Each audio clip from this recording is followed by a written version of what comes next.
مأواكم النار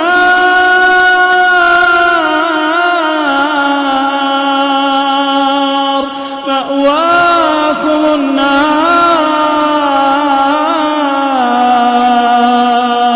هي مولاكم وبئس المصير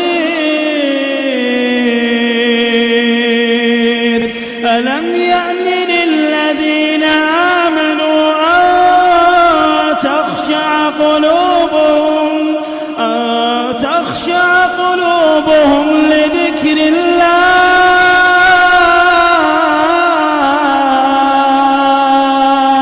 لذكر الله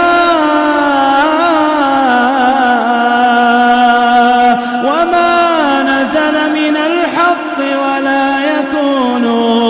ولا يكونوا كالذين أوتوا الكتاب من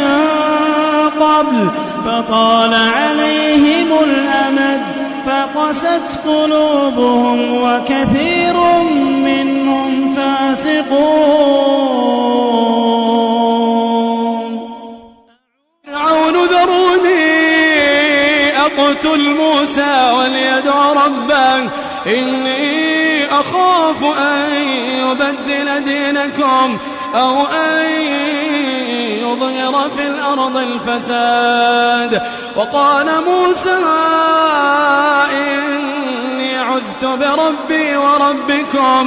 إني عذت بربي وربكم من كل متكبر لا يؤمن بيوم الحساب وقال رجل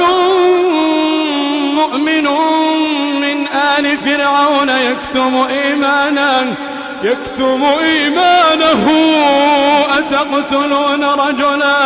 أتقتلون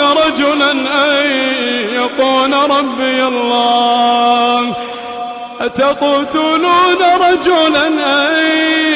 يقول ربي الله وقد جاءكم بالبينات من ربكم وإن يك كاذبا فعليه كذبه وإن يك صادقا يصبكم بعض الذي يعدكم إن الله لا يهدي من هو مسرف كذاب